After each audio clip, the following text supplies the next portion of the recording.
Ikasampung Kabanata. Ang 12 apostol.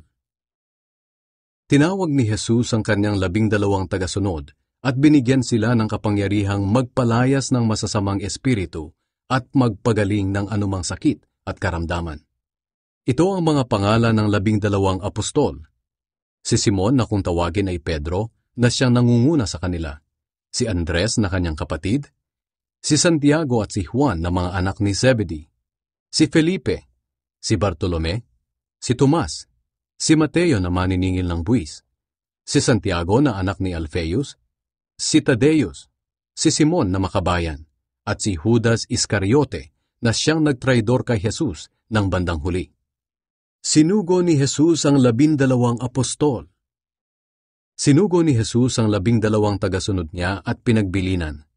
Huwag kayong pumunta sa mga lugar ng mga hindi Hudyo o sa alinmang bayan ng mga Samaritano. Sa halip, puntahan ninyo ang mga Israelita na parang mga nawawalang tupa. Ipahayag ninyo sa kanila na malapit na ang paghahari ng Diyos. Pagalingin niyo ang mga may sakit. Buhayin ang mga patay. Pagalingin ang mga may malubhang sakit sa balat para maituring silang malinis at palayasin ang masasamang espiritu. Tinanggap ninyo ang kapangyarihang ito ng walang bayad, kaya ipamahagi rin ninyo ng walang bayad. Huwag kayong magbaon ng pera, o kaya'y magdala ng bag, damit na pambihis, sandalyas o tungkod, sapagkat ang manggagawa ay dapat lang nasuportahan sa mga pangangailangan niya. Sa alinmang bayan o nayon na inyong pupuntahan, humanap kayo ng taong malugod kayong tatanggapin sa kanyang bahay, at makituloy kayo roon hanggang sa pag-alis ninyo. Sa pagpasok ninyo sa tahanang iyon, pagpalain ninyo ang lahat ng nakatira roon. Kung talagang tinatanggap nila kayo, pagpalain ninyo sila. Ngunit kung hindi, huwag nyo silang pagpalain.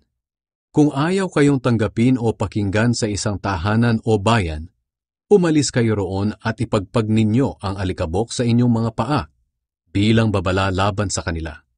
Sinasabi ko sa inyo ang totoo. Sa araw ng paghuhukom, mas mabigat na parusa ang tatanggapin nila kaysa sa mga taga-Sodom at Gomora. Mga pag-uusig na darating. Tandaan ninyo, tulad kayo ng mga tupang sinugo ko sa mga lobo, kaya maging matalino kayo gaya ng mga ahas, at kasing amo ng mga kalapati.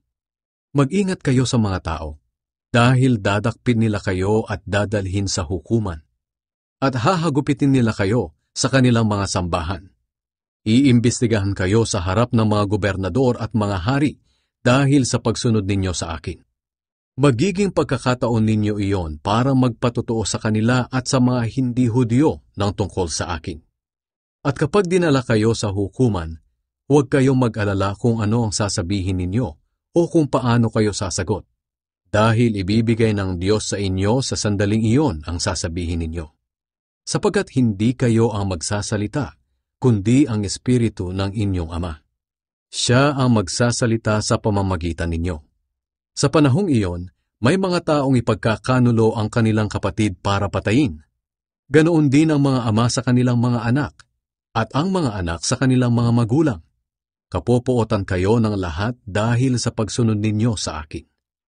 Ngunit ang mananatiling tapat hanggang wakas ay maliligtas. Kapag inuusig kayo sa isang bayan, pumunta kayo sa ibang bayan. Dahil ang totoo, hindi pa man ninyo nalilibot ang lahat ng bayan ng Israel, ako na anak ng tao ay babalik na. Walang mag-aaral na mas higit sa kanyang guro, at walang aliping mas higit sa kanyang amo. Sapat na sa isang mag-aaral na maging katulad ng kanyang guro, at sa alipin na maging katulad ng kanyang amo. Kung akong pinuno ninyo ay tinatawag nilang Satanas, gaano pa kaya kasama ang itatawag nila sa inyong mga tagasunod ko? Ang dapat katakutan. Kaya huwag kayong matakot sa mga tao, sapagkat walang natatagong hindi malalantad, at walang lihim na hindi mabubunyag. Ang mga bagay na sa inyo ko lang sinasabi ay sabihin ninyo sa lahat, at ang mga ibinubulong ko sa inyo ay ipamalita ninyo sa mga tao. Huwag kayong matakot sa mga gustong pumatay sa inyo. Ang katawan lang ninyo ang kaya nilang patayin, pero hindi ang inyong kaluluwa. Sa halip, matakot kayo sa Diyos na siyang may kakayahang puksain ang katawan at kaluluwa ninyo sa impyerno. Hindi ba't napakamura ng halaga ng 2 maya? Pero wala ni isa man sa kanila ang nahuhulog sa lupa ng hindi ayon sa kagustuhan ng inyong Ama. Mas lalo na kayo, maging ang bilang ng inyong mga buhok ay alam niya. Kaya huwag kayong matakot, dahil mas mahalaga kayo kaysa sa maraming maya. Ang pagkilala kay Kristo. Ang sinumang kumikilala sa akin bilang Panginoon sa harap ng mga tao, ay kikilalanin ko rin sa harap ng aking Amang nasa langit. Ngunit ang hindi kumikilala sa akin sa harap ng mga tao, ay hindi ko rin kikilalanin sa harap ng aking Amang nasa langit. Ang pagkakahati-hati ng sambahayan dahil kay Kristo. Huwag ninyong isipin na naparito ako sa lupa upang magkaroon ng maayos na relasyon ng mga tao. Naparito ako upang magkaroon sila ng hidwaan. Dahil sa akin, kokontrahin ng anak na lalaki ang kanyang ama, at kokontrahin ng anak na babae ang kanyang ina. Ganoon din ang gagawin ng manugang na babae sa kanyang biyanang babae. Ang magiging kaaway ng isang tao ay ang sarili niyang sambahayan. Ang nagmamahal sa kanyang mga magulang ng higit sa akin ay hindi karapat-dapat sa akin. At ang nagmamahal sa kanyang anak ng higit sa akin ay hindi karapat-dapat sa akin. Ang sinumang ayaw sumunod sa akin dahil natatakot siyang mamatay para sa akin ay hindi karapat-dapat sa akin. Ang taong naghahangad magligtas ng kanyang buhay ay mawawalan nito. Ngunit ang taong nagnanais mag-alay ng kanyang buhay alang-alang sa akin ay magkakaroon ng buhay na walang hanggan. Mga gantimpala.